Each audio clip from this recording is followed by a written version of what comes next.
Welcome to the Bearing It All podcast, where we dive deep into the backstories of celebrities, CEOs, and multi-million and billion-dollar entrepreneurs. There are no rules as we aspire to inspire by sharing real experiences, triumphant comebacks, and what the road to success really looks like.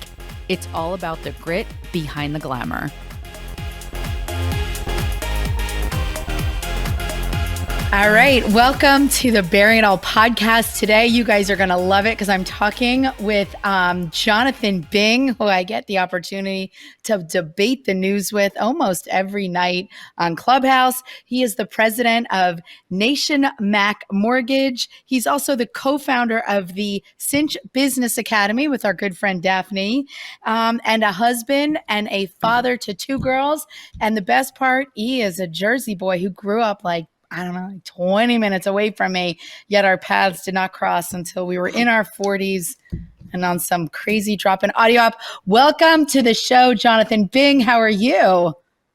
I'm doing great. I'm on top of the world. Thank you for asking. You really are. You're killing it. You're one of the hardest working people I know. I mean, you're just out there, you're on Clubhouse, you're in Arizona right now, you're launching these great business academies and you're teaching all the time and bringing great value in all your rooms. I need to know the Jonathan Bing backstory though. Talk to me about, so where you are today. You're an exceptional professional, very well respected, co-host of also Debate the News on Clubhouse. But where did it all start? Let's talk about Jonathan Bing and going to high school. Did you go to Trenton High School? Trenton Central High School. Yeah. I went to West Windsor. For anybody listening, we are like Windsor, Plainsboro. I grew up in Plainsboro. I was about ready to drop my home address, but the Schwartzes are still living there. So what was Jonathan Bing like at Trenton High School?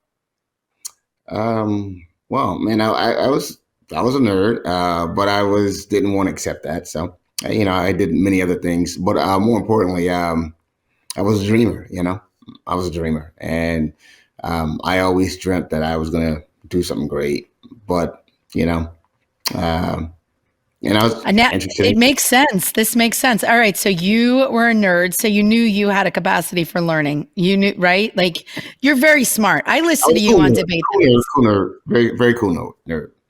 And that's not easy to do. We were in high school I think we're the same age. Are we the same age? We had to straddle. Yeah. We had to straddle. I had to straddle the nerd and the coolness, because being a nerd, you get excluded. So, so what did you do to unnerdify yourself?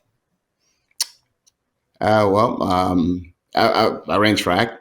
Really? Yeah. I was a middle distance runner. I was a miler, 2 miler. I ran cross country, the indoor, spring, outdoor track, as well as summer track. I would not have guessed that. Are you still running these days? No, not at all. Unless your house is on fire. Exactly. So, and what got you into track and field? You must be a good athlete.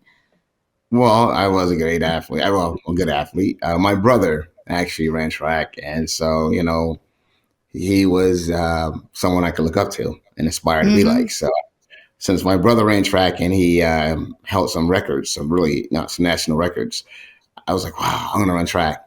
So I ran track. I put it all into it. He was a sprinter and I wasn't a great sprinter. And so I knew I had to do something. So I transitioned to be a middle distance runner.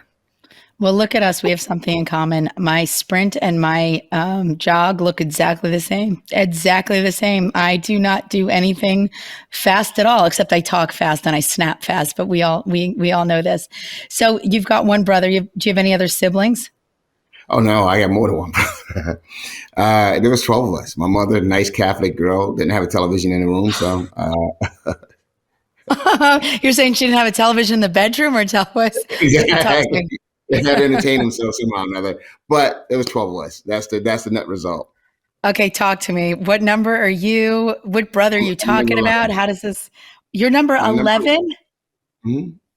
So you're like almost the baby of the family. Is the last one a girl or a boy? Boy. Okay. How many boys? How many girls? 6. Oh my God. like a perfect little family there. Okay, talk to me what it's like growing up with 12 other siblings. And what's the range? Like what's the Oh, gap? wow. Man, oh, man. The Like how gap much was older is your older? probably about 15, 16 years older. Damn. You just had Yeah. kids around. Okay, talk to me about growing up one of 12 in Trenton, going to Trenton. Was it Well, Trenton Central? You said Trenton North? yeah. Well, it was my mother, she actually dropped out of school in the fourth grade. She grew up in the South and she came up here from Alabama before I was born. So it was one of those things where, when you have 12 um, siblings, well, 11 siblings, then you have cousins. You got to think about those as well because she has sisters and they had 8, 7, whatever. So it was a lot of us. So we had our own little nice, group of people that we would hang out with. It was very competitive, of course. But she made sure none of us felt excluded. But I wanted a little bit more attention. I always, wanted to get more attention. But disciplinarian, to keep us on the straight and narrow. And she did a great job with me and most of us. I didn't drink until about 11, 12 years ago. I Oh, started drinking. really? No, I didn't smoke, didn't do drugs, didn't, still don't. Never smoked cigarettes. I was a good kid. I got in trouble, of course. When you're hanging out with I guess the crew. I dropped out of school, college. You did? Oh, you dropped Dropped out of out. college. Where did you go? Morgan, Okay, yeah. down in Is that Morgan. Yeah, Is Morgan in Baltimore? hmm Yeah, I went to Towson State. yeah. So, We just followed each other around, Jonathan. We just followed each other around. It was all good. And your dad, what did he do to put food on the table for 12 kids? well, my dad, he was very well off, and in a sense of that time, not in the sense of what we think of well off now. My father actually wasn't with us. Oh. He had another family, no, and so Wait, but he wait, took care. wait, wait, wait, wait, wait, wait, wait, what? He had another family? Yeah. He took care of us. He purchased my mom a home, and things of that nature. So we always had a home. We didn't have to live in any government housing and things of that nature. He always provided when we needed, in terms of Christmas. Always made sure we had what we needed. But it wasn't an idea, it was something that, when you're growing up, you're like, wow, you just didn't have that father figure there. So that's why when my older brother was good at track and field, I was like, wow, that's something I want to do. My father, I saw my father as for monetary needs, basically. If he came around, it was like, okay, maybe I need some money. It was that. Unfortunately, that's how that was my relationship with him. Um, How and did that so, impact you? how did it impact me? I don't know, but I do know that as a Well, how father, does it, yeah, as a father, yeah. as a father, I make sure that that's never the case with me. Um, because I never had a father say, "Hey, I love you, son." You know, Hmm. and so back then, if you never had it, you don't miss it. But when you get older and you start to live life, you think about what if, you know. So I make sure that none of my children have to say what if, you know. So, so do you have half siblings as well? Yes, I do. Good Hmm. Lord. And they all have the last name Bing? Pretty much, yes. Wow. I'm absolutely fascinated. Well, your mother sounds like an impressive woman. What kind of impact did she have on your life? My mother, she, my mother's very giving, and my mother was always, um, she taught us to always look out for one another, take care of one another, Hmm. and I call that a curse. She really is a curse that she passed on to me, and because that's quite literally because when I started to have success in life, okay, because there was a dark period in my life. I'll get to Mm-hmm. that. But when I started having success in my life, I always wanted to take care of my siblings, and I did that to my detriment at times. And so, it's one of those things where they would come to me, and I had a mortgage branch at the time that I owned, and I was married to my first wife. Um, And so she would tell me like, hey, what are you doing? Why are you giving your siblings this? Why are you always helping them out? I was like, because I'm supposed to, because that's what my mother taught us. And she was the only child. And so she goes, people resent you for being in a position to help them out. And I thought it was the most selfish thing I've ever heard. And I thought she said that because she didn't want, the less I gave, the more we had in our household, and that's why I thought she said that. But she turned out to be correct. She turned out to be correct. Well, tell me more. The mortgage industry crashed 2007, 2008. Yeah. Yeah, it really took and you go from back It's then. historic. Yeah. Back then, you'd think like you're making a lot of money. I was making like $600,000 a year, and I thought like I'm making a lot of money. And that is a lot of money. It's a lot of money. Okay, but and I thought it was never going to end.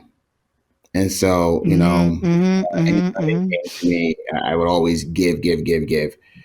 And that's when I realized, as a giver, you have to have limits, because givers have to have limits because takers don't. So they're going to take. And so I actually learned that the hard way. It pretty much helped cost me my first marriage, because of the fact that I gave so much. And the one I gave the most to, my brother, he actually, when things went south, he took great joy in it and pleasure in it, and said, he was like spreading news like, oh, John's broke. Oh, all those things, it was like he took great pleasure in it. Not because I was ever mean to him, because I always gave him anything he asked for. It was just like, okay, I guess he resented, like she said, he resented that I was in a position to do so, because I was always very giving.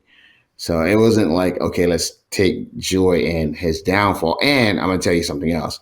It also took away from his excuse for failing.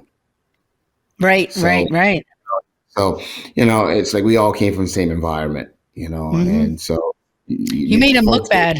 So you made him feel bad just by doing well.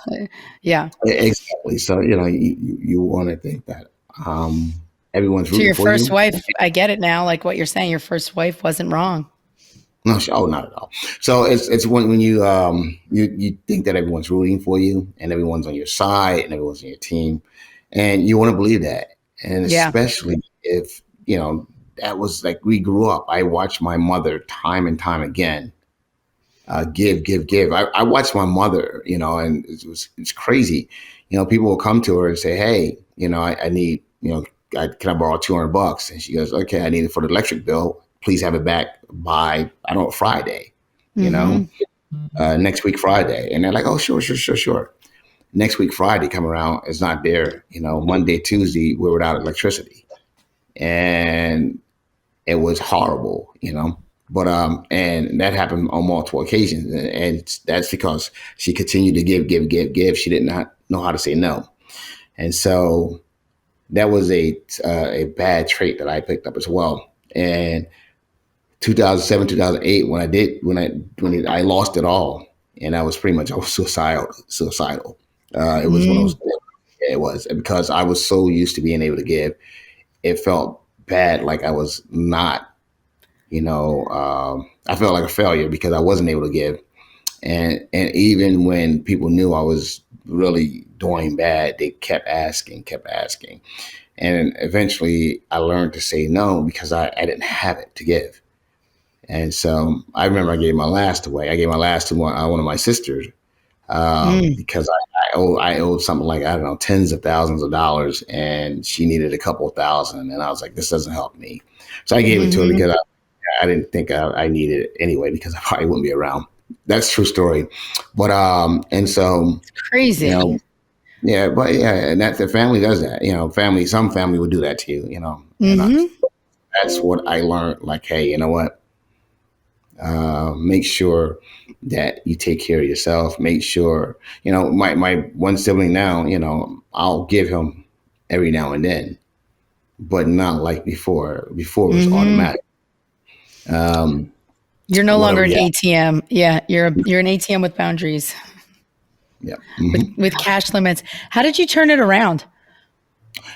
Um, my mother actually, I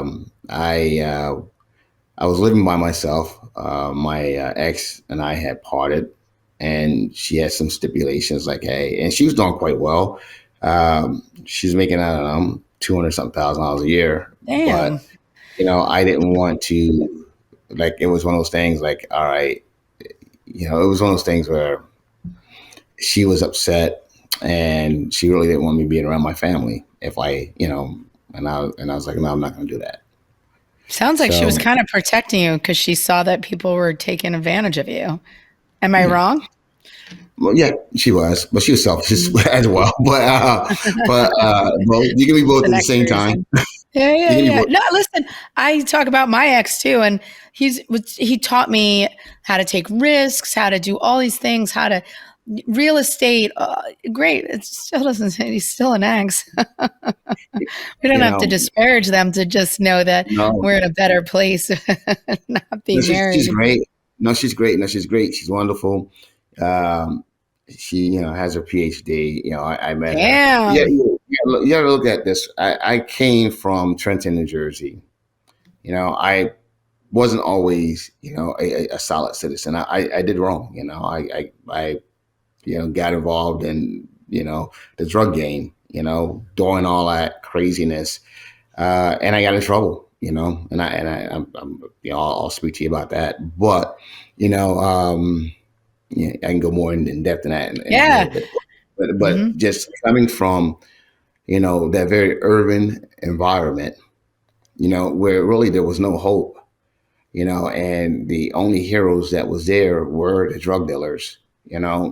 it, Hmm. what it, you look at that, and to um, come out and do some of the things I've done, like my ex-wife. I mean, she's extraordinary. I mean, when I say an extraordinary person, I mean truly extraordinary. Someone that would be dating. A very, I was a professional. I became a professional, but Right. not one that some kid from Trenton, New Jersey would be dating. Grew up with privilege, and beautiful and with privilege, and to for us to meet was that was I guess an accomplishment within itself. But and so Accomplished women like smart men. So this is all making sense from an outsider's perspective. This is all falling into place. The fact that we started off with that you were a cool nerd is starting to like take form in my understanding. So you said you got in some trouble, made some bad choices. How did that redirect you? What kind of impact did that have for you? well, I'll tell you really quickly. I was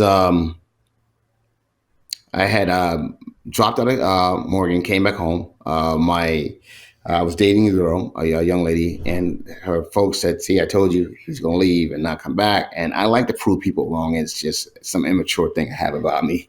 So even to my detriment. So I came back and I started going to the community college and trade school, and I was working two Did you go to jobs. Mercer? Did you go to Mercer County Community College? Yeah, Mercer County, and I went to yeah.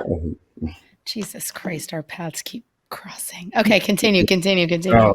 yeah, and so I was cool, and I was working two jobs. I was working at this place called Casa Lapita, is a Mexican restaurant on there on Route One at the Mercer Mall, and Oh my God. I live 3 miles from there. so Okay, continue, continue. so That's I fine. was I Yeah. was working there, And By I, TJ Maxx. Yes. yeah, exactly. So I was working there in another place. So I was working long hours, and I was still living at home. And my brother, he started selling drugs, and I was like appalled. And but whenever I saw it, because it was killing people, so whenever I saw he left something around, I would take it, I would flush it, I would get rid of it. He would be angry, but there's nothing he could do to me. And I was costing thousands and thousands of dollars. And I remember one day I was there, and I was really, really tired, and I had to get ready to go to work. And he counted up like $4 grand. Remember, I'm working at a restaurant. Yeah. And I hate to say this, but my brother's dumb as a box of rocks. I mean, we used to say to him, because I would say, "Yo, Jerome, which one would you rather have, AIDS or acquired immune deficiency syndrome?" He goes, "I'd rather have that acquired immune stuff."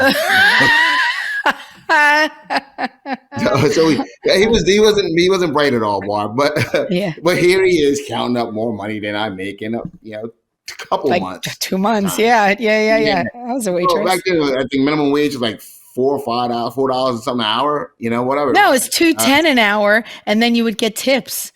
No, No. I wasn't a waiter. I was in the back. So Okay. that's All right. I wasn't a waiter. $4. I wasn't a waiter. Okay. So I'm like, what is going on here? And I was going to school too, remember? So I was working on weekends, I was working on nights, and I was And working then on my days. paying for school. Yeah. And so anyway, and I was in school, and they all thought that I was, a drug dealer. And back then that was like the cool thing to be like, yeah. And I played up on it. And so and I was so I was writing this paper, and I was like, yeah, and I wanted to like just solidify, yeah, I know what I'm doing. And so my friend Tony and I, we were two biggest nerds there were. We go slam dancing at City Gardens and all that other stuff. I don't know if you know City Gardens is in Trenton, this little club. We do all this other crazy stuff. So I decided to we decided like, yo, let's spend $500 to get some drugs. It was dumb, but I did it. And we had a lot of fun again, and it was like empowering, like, it's just crazy. So we did it. We had a lot of fun, and we did it one time, and that was it. Wrote my paper, and I went back to work. But when you have that kind of experience, and now you're working, and someone's yelling at you, so I decided like, hey, you know what? It was very immature of me. I was like, yeah, I don't need to take this. I can do something else, and I did it, and I actually started dealing full time. Got really good at it, really good, and so. Yeah, I got in trouble. Did you get caught? What changed? Like, I want to know how this shifted for you. Well, what happened was, did I get caught? Did I personally get caught? No and yes. I went to my brother's home one night. I was hanging out, and when I walked into his house, they had been sticking out his house, looking at his, and they've been watching me as well. But I was always really pretty cool. Always had others doing my bidding for me. So when I went in his house, they came and they raided his house. And because I matched the physical description, they thought I was him. And when they came in and they saw it was me, they were actually thrilled because I've been on their radar. And I was like, okay, I was somewhat relieved because, hey, he doesn't keep anything here. Little did I know, he did keep stuff there, and they found it. And so, and now I was like, wait a minute, do I tell on him? Would it make any difference if I tell on him? And so in the end, I decided just to keep my mouth shut because, one of my sisters was like, no, you don't say anything. It's one of those things. It's very, it's a life-changing moment when wow. And then every morning when I wake up, before I get out of bed, I'm like, oh my gosh, I have this hanging over me, these charges pending. So I actually pled guilty, and I paid the price, and I decided, that I would never, ever, ever put myself in that situation again. Yeah. Don't you think it was a redirection? So did you go to jail? Like what? I want the full story. You went, how long did you go? I need all of this. 2 years. 2 years. That changed your life. You know, It I did. just had, When I walked in, it was, I got to see a lot of things, a lot of people, and I was like, wow, this is not who I am. This is mm-mm, not who I mm-mm. am. But wait, was your And brother supposed to go to jail? Did you go to jail for your brother? Am I getting this yes, story correct? 2 100%. And years? yep, two and Oh a half years. shit. Yep. Yeah. But I'm gonna tell you this right here. He would brag about it. He was like, John went to jail for me. And he would like brag, like a badge of honor, Um, but Babs, let me just say this. Yeah. Uh, I'll be honest with you. Had that not happened to me, Mm-hmm. Mm-hmm. I Mm-hmm. was getting away with everything, and Mm-hmm. I thought I had it figured out. You know, there were a That's the couple of most times. That's the most important part of your story is that Mhm. sometimes we need these wake up calls. You know, I had to have cancer. You had to go to jail. The last interview I just did, he got busted for something and it scared the pants off him, changed the trajectory of our life. It happens. Things can either break us or they can build us. That's the power of that story that is going to help so many other people, especially so many of my listeners that think that are tracking in the wrong way. You can make a change. You don't have to, it Absolutely. doesn't begin and end there. So you're in jail for 2 years. Your brother's making fun of you. I want to slap him on the No, he's back not of the making head. fun. He wasn't making Or is- fun. He was just oh, like, yeah, John, bragging. it's one of those things. Yeah. But like I said, I'm glad it happened because there were twice, Mm-hmm, there was two mm-hmm. times I was supposed to have been killed. And so, yeah, out there on the streets, it was two times. Someone brought someone from Newark to kill me. Um, and, Shit. so yeah, oh yeah, it was craziness. So, that's why I sit back, I can laugh at everything and smile at everything because, Yeah, I've when been to a, yeah. somebody And comes so, at you in Clubhouse, you're like, that's nothing. yeah, exactly. So, the one guy, and I was just telling the story, it's crazy. The one guy, we were in a pizza parlor and the guy was messing with girls. And I like, hey, leave her alone, leave them alone. It's because there's more than one. Mm-hmm. And he said something else. And I was very forceful, like, leave them alone. It's me and a couple of my friends, and he didn't like how I said it. And so, I was walking down the street two or three nights later. A couple nights later, and someone said John Bing, and a lot of people know me. I wave, and they said my name again. I waved again, and I kept walking. And then they're like, well, yeah, you're not so tough now, or something like that to that effect. But it was explicit, and I stopped and looked. Once again, I'm too immature to ignore a challenge. And then I realized who it was, and I started to walk over towards them. And another guy, an older guy, a gentleman, and he's dead now. He came and grabbed me, he pulled me away, and I was like, "Get off me!" And I was trying to get to the guys to pull my point, but then he told me like, "Look, that guy's here to kill you." And they had a guy with a hoodie on, and it was always done like that. So he was. They brought him from Newark, and so I laughed, and they confirmed it. My brother, went to him and actually beat the one guy up, and he's like, "It wasn't me, it was that guy. I didn't bring him." So they pretty much confirmed that they were going to kill me that night. That's just one of the times. But it was just, like I said. So I'm glad that happened because I was probably getting away with it with the authorities, but the street had its own way of getting His away own with it. rules. Well, all I'm hearing is that the universe wants more of you, it expects more, needs more, and you're bringing it now. I mean, you are one of the hard, every time I turn on Clubhouse, oh, I'm moving the table. I'm sorry. Am I moving the table? You're working, you're putting it out there. You're running these conferences. We took Grant's private plane down to Florida. Exactly. You're a big deal and making things happen so that you weren't on the right path and the universe had to jock you there. I just shared this story. So my son was going like 100 miles per hour on 295. Thank you. Probably going from my house to your house. And he was going 100 miles per hour, driving like a maniac. He's 17 years old. He gets pulled over loses his license, and he's all like, so embarrassed. Don't tell anyone. And here I am. I tell it like on every other podcast. I'm like, Just told the whole podcast. I just told everybody. I just told a small audience of several thousands of people, because I'm not embarrassed about it. I'm so grateful for it, and sat him down, and he's like, I didn't need to go hard on him. I was like, you do understand that was the greatest gift you can be given, is that you got pulled over. You lost your license. Now your little mommy, your little short little Jewish mother, has to drive your fancy ass all around town for the next 2 months. So nobody's more annoyed than me. But at the same time, you could have killed somebody because you were being a Yahoo. So you better thank those cops that pulled your ass over. You deserve to lose your license. Sometimes we don't see things in its totality. Like, John, like you had to be pulled over. Metaphorically, like you weren't. That wasn't where the world is. It's not what the universe is asking of you. It's asking for you to use your story, your gifts, your humor. Your Jonathan Bingness. Wait, what did the guy say on Clubhouse? You've been Jonathan. I don't know what happened last night. You're Jonathan. It was like a adjective or something. I don't know what the hell happened last night.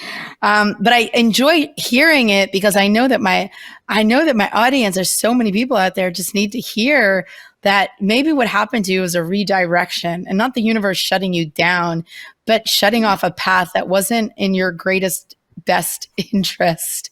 We need more of you. And let the other people, like all the other drug dealers, maybe that's their highest expression of themselves. If the universe isn't stopping them getting away with it, I don't know. That's just my thoughts. What are your thoughts? Yeah, it was crazy. I'm glad it happened. I used to be out on the corner, believe it or not, reading books. So I was out there reading my book. I do believe it. So I would read books. But, when I came home, while I was in there, I was like around a bunch of people, and I just knew I wasn't created to be around that type of people, So, I came home, believe it or not, and the police, they knew me. Like I said, I was really, really good at it. They arrested me again immediately. And it was implanted some stuff, or found some stuff, and said it was mine. But this time I actually went to grand jury, and we were able to beat it because all the business owners saw what happened. And so that really set me straight. I got into the car business. I began selling cars. They wanted me to be a manager. I became a manager. I became the best manager that they had.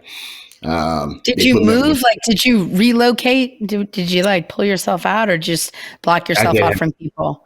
No, I did relocate, but I moved to Mount Laurel from Trenton, and I did, and that's not something I wanted to do, but I did it.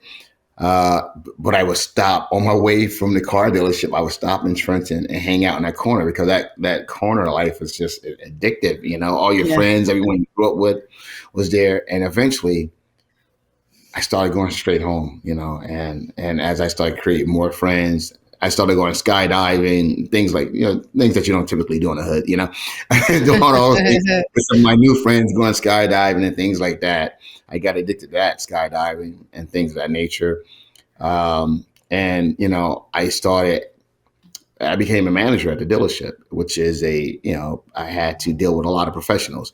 And the dealership was in Lawrenceville, right down Route 1. What dealership? It's Capital City Ford. It's right across from the Lawrence Lincoln Mercury at the time, and then right next to the Toyota dealership. We're neighbors. So, I got, I did a great job there, I was. That's a big deal. That just so people know, that's a big dealership. The Route 1, that's a big, huge corridor here. This isn't some rinky-dinky car lot in the middle of. No. This is the real deal. Lawrenceville, Princeton. Okay, so continue. I just wanted to clarify that for our listeners. I was dealing with some of the big wigs from Princeton that came in. I forget. You can call them assholes. But no. The green. I forget the green. The green sign. They had all. I forget the name. Big name in Princeton. He would come down. And him and his son, they would buy trucks, vehicles. Are you talking about the realtors, the green sign? Yeah. What's the name of it? That's Callaway It's Henderson, Callaway. Callaway. There it is, Oh Callaway. yeah, yeah. There we go, Callaway. So the old man We would be Callaway's good probably on a game show. old man Callaway's dead now. Probably Yes. now. Norm Calloway lives around the corner. So. Yes, and so Mm-hmm, they would mm-hmm. come and they'd buy their vehicles, and I developed a relationship with them. And I was Wow. able.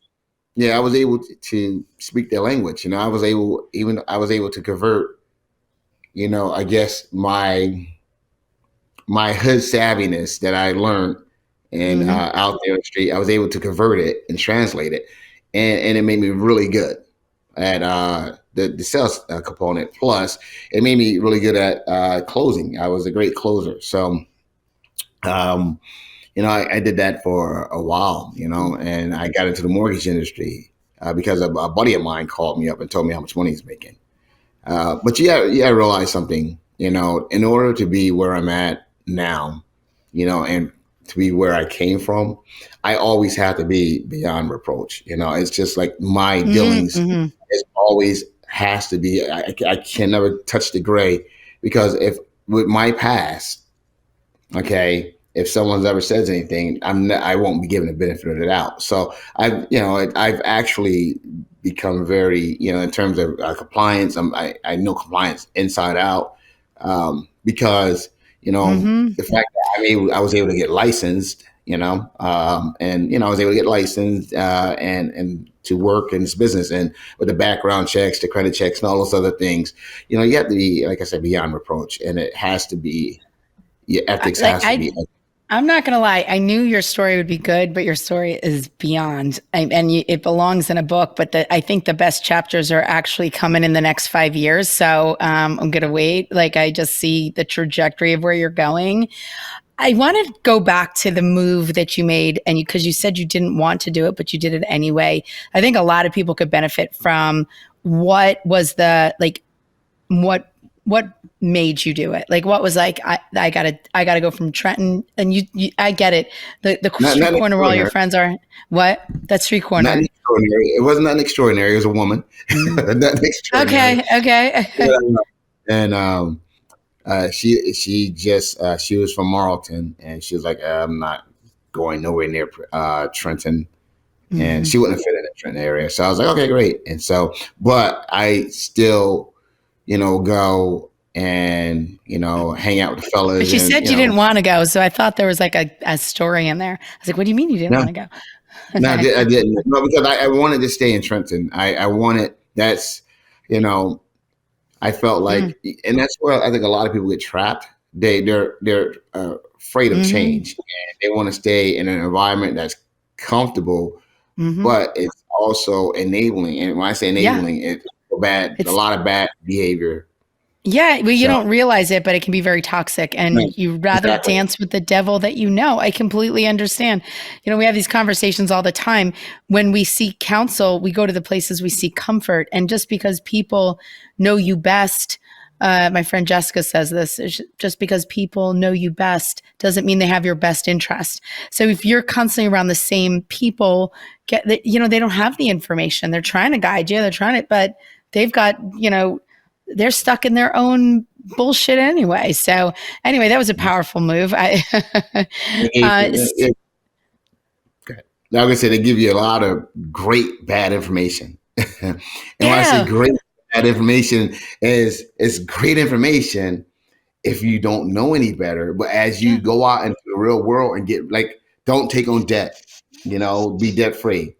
That's horrible information. I Mm-hmm, mean, people mm-hmm. think because you leverage, you have to be able to leverage, and you don't, you're very There's good limiting. debt. It's good debt. And Yes.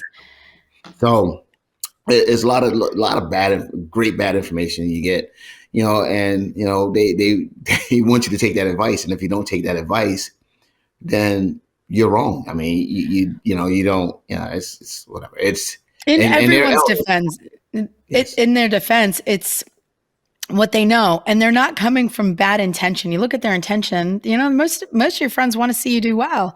They don't want you to get hurt. They want you to have money. They want you to it's just the way, maybe how they do it might not be the most, I don't know, on the up and up. Who knows? But I do find like the more, especially through like Clubhouse, the power of proximity, people are able to like align with different people that just, take their thoughts at a whole nother level. Like I thought I was doing well. Then I get in these rooms. I'm like, God, I'm a slice away from being a schmuck. I mean, what happened? Because like all of a sudden everything's up levels or whatever, but, I'm right there. I So did not want to get on Clubhouse.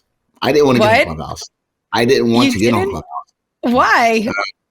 Because there's another social media app, and a friend of mine, he's a business partner of mine now, kept inviting me and telling me to come on and tell me Who? it's his name. No, it's not. His name's Lamar McDaniel, but Okay. he was selling me on the celebrity aspect of these celebrities are there, and this is during the height of the pandemic, and I was like, well, I'm not into celebrities, and Yeah. so he asked me, did I join? I told him yes. And he asked me to jump in one day, and I didn't join, so I had to join really quickly. And I went on. Once I got on the Clubhouse, I saw just how wonderful it could be, and immediately, I actually saw it for what it could be. And you're right. I learned a lot of things. I went on Clubhouse thinking I knew it all. And I had I don't know, like 18 months prior to that, I just opened my mortgage company, and I saw the potential to recruit other loan officers and branches, things of that nature. I was like, wow. I opened up the mortgage syndicate right away. Excuse me. Yeah. There were no spaces for like mortgages or true morning shows for real estate. Everything was happening at night because it's the pandemic, so people were sleeping in, I guess. Staying up late. Yeah, exactly. Remember falling asleep on Clubhouse? I mean, that's what. Yes, all the time. I actually did it the other night. Exactly. So I opened that up, and I spoke, and people wanted to hear what I had to say, and I was like, "Whoa, okay." And so I spoke more, and we did that room. We do that room every day. It's something I get a lot of help to make sure it's out there now. But just being out there, and then I It's expanded your circle, right? Like, don't you feel like, I brought my former partner on, Alicia Cooper, and it was like I Mrs. was Cooper, on. right? Yeah, Yeah, that's not. Yeah, so yeah. but I was on Clubhouse, and this is how Cinch came about, Business Academy, because I had the mortgage company. I was on Clubhouse, and I was speaking to people about everyone, would ask about mortgages and loans, and they would talk about investment loans, and I'm like, well, do it yourself. And they're like, what do you mean, do it yourself? And I would tell people, they do it yourself, do it yourself. And so people weren't aware that anyone can do mortgages on a business side. And so I had to explain that. And so Ms. Cooper was like, Alicia was like, hey, let's start a company. So I started a company with her, and it did really well. I mean, it exceeded our wildest dreams. And like in a matter of, I don't know, 7 months, we made over $3 million. And Crazy. yeah, and so, but that did not work out too well. And now we're in litigation, and that's why I started Cinch. But Business Well, I'm Academy. sorry But about that. Nothing you yeah, can't get through, though. of course, Mm-hmm, of course. mm-hmm, So, mm-hmm. but yeah, it was So, just, what is I didn't. Cinch Business Academy? Tell me about that. Well, Cinch Business, that's what it is, a business academy. Right now, what we're focusing on is just teaching people how to become mortgage bankers and business purpose lenders, Mm-hmm. and just making them aware that you're able to do this without a license. We and I'm not pitching, but we've had No, students you that want have, you, yeah. yeah, we have students that have gone and made over $1 million in 7 months time, like $1.6 million in 7 months, from zero, and just what I did was, when I came on the Clubhouse, I would speak to people like, hey, you can do this loan yourself, you can do it yourself, because everyone was under the assumption that in order to do I guess, business loans or investment mortgages, you had to be licensed. That's only for consumer on the consumer side.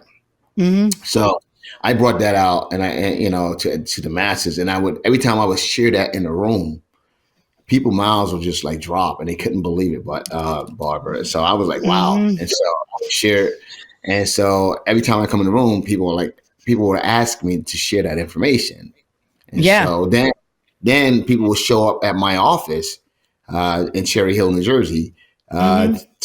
have me walk them through it. And it was taking a lot of time, I was like, wait a minute, I have a business to run. So that's when Alicia and I decided to open up a company, a training company, and teach people how to do it. And so we have several people that made hundreds of thousands of dollars. I have one guy right now, Unbelievable. $600,000 in 10 months. Remember, these people never made six figures in their life. And like Jonathan Drummond, he's at 700 something $1,000. He's been doing it for 10 November. So he's been doing it for 11 months now. 11 months now. And so 700 something $1,000.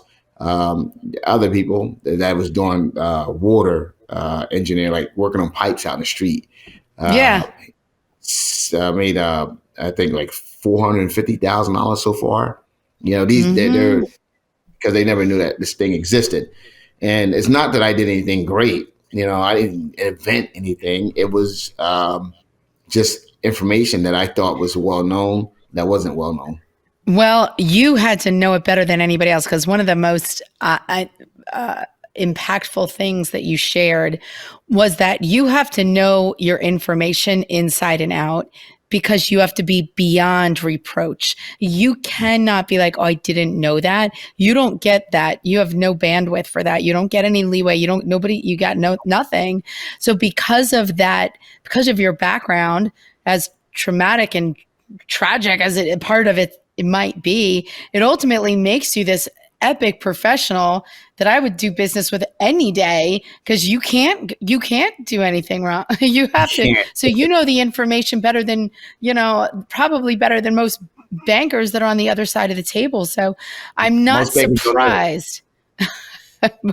Most people know the surface, but because of your circumstances, again, you have to be beyond reproach. And that is huge. I think a lot of us can be like, oh, I just didn't know that. Oh, I didn't understand that, and have a lot more leeway. But I want to be able to direct.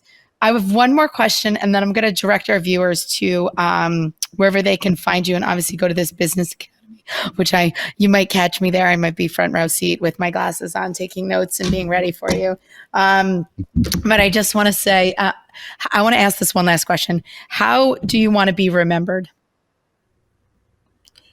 Believe it or not, as someone that cared, I do care. And so that's why, I get there. My information may not always align with yours. And if you notice, Our beliefs, our thoughts, our opinions. Yes. so when, but I'm always, I'm going with the, I someone that cares, someone that really wanted to make a difference. And someone that actually tried to make a difference. That's really what it is. When I speak to people, I want everyone to be happy. It's not possible, but I want every interaction to be a happy interaction. And I want people to understand that I do truly care. I do lead with the heart. I've given away thousands and thousands, tens of thousands actually, of dollars on that app, to people, to try to make things better. Share my blessing. Well, I do believe you're making it. I know you're making a difference. I know you bring great value. You're incredibly intelligent. Sometimes I'm like, how does he know all this shit? It does come across even when we are in full on debates. And for those who are listening, Jonathan Bing and I do not apply to the same politic team. But what I love is that we can get in full on arguments, like you would with your siblings, and then be like, well, let's go grab dinner. And I think there's a real healthiness in that space because, listen, Ruth Bader Ginsburg and Anthony He is. Scalia didn't agree with anything, and they were great friends. Like I want to know what other people are thinking. So I never have a problem, and I find you epically funny, and you do care because you do stick up when people are have gone out of bounds, when they cross the boundaries, and that shows that you care. But we're all in the arena throwing mud and sometimes not being the highest expression of ourselves, but we still show up because we're kind of like this land of misfit toys that are like, we're It's a family. tribe. Like, It's a great tribe. I'm telling you, And it's a Grant tribe and everyone. of it. I love it. Like I wouldn't like if you ever called like Barb, I need X, Y, and Z. I'd be there. Politics aside, even if you're just leaving the voting booth, voting for the people that you vote for. Well, this was great. Tell everybody where they can find you. Well, I'm at NationMac.com. And for the mortgage company, for Sense, you can do theplayxl.com. Theplayxl.com. I love it. And you can find Jonathan Bing every night, Monday through Friday, 6 p.m. Eastern Standard Time to 9 p.m. or somewhere in that space. What times? Like 6:30 now? We go 6 to 9 p.m. Eastern. About 6 9. Just go on Clubhouse, download the app, follow us, and we are in Debate the News with Jerry Malcolm, and it's a lot of fun because it's a space that I think we need more of. It's not always pretty, and it's gladiator style, so it's not for the faint of heart. It's not for the faint of heart. It's good for Jersey folk. Yeah, I love it too. When I created Debate the News, I remember I was in Miami when I created that, and I was like, Jerry and I, when I spoke to Jerry about it, he was like, okay, and he was available for it, and I love it. Debate the News. Think about it. Debate the news. You listen to the news, you consume the news, but there's a left and there's a right. So hey, let's get together and let's debate the news. I love it. It's fun. And it's gladiator style. I mean, it's just like, we've got some boundaries, we don't use certain words and you don't do this, but otherwise it's like show up with your best argument and don't bring your feels to the table because they're going to get smooshed. Exactly. You got billionaires in it. You got John Legere, the former CEO of T-Mobile. You have Grant Cardone. You have all those folks in there. We're all in there together, ordinary people, all of us, none of us bring all of us. And we just debate it. No hose barred, Grant's not a billionaire when he's in there. Grant's Grant, I call him Pop. I call him the annoying uncle, like, yo, get your uncle, but we're in there and I love him. I love Grant. I love him. And I love it too. And I love, listen, I think just even when you're not agreeing and you're not getting along, we still show up, and I find it hysterical. And I do appreciate your authenticity in that space. I just love it. Listen, I might not agree with you, but I agree with your voice to be able to express yourself, even if it's at my own expense. People have approached us about taking this thing and doing something else with it, whether it's radio or TV, and we just haven't yet because they say they love the content. I mean, it's real, it's fun, it's tiring at times, it's toxic sometimes, but we love it. And it's also uplifting. It's sometimes it's like so informative, and it can move the needle. And I don't know, it's a good space. It's a healthy space. It is not for the weak. It is infotainment at times, but you guys do a great job moderating. And I really value that you allow all these voices, regardless of where you stand, because it's missing in our culture. It really is. So, Jonathan, I appreciate you. I'm grateful our paths have crossed. I don't know how we don't hang out more, but listen, I'll meet you at the Olive Garden on Route 1. I mean, everybody loves those breadsticks, right? All right. No, absolutely. For being here. Thank you for having me. I got a flight to catch in about. I'm only saying the Olive Garden because that's where it moved into, where your casa. You know that? Yeah, Casa La Pita. You know that? Yes. Moved into. That's where the Olive Garden is right now. Yes, you're right. Wow. Yes, Yes, I you're would have right. said Casa Lapita, but it's gone. Little Miss Olive Garden. So I thought we could go reminisce. But if well, hopefully it'll happen. Go catch your flight. I'll see you tonight, or if not, I'll see you tomorrow and debate the news. Absolutely. All All right, right. take care. Bye, Jonathan. Bye.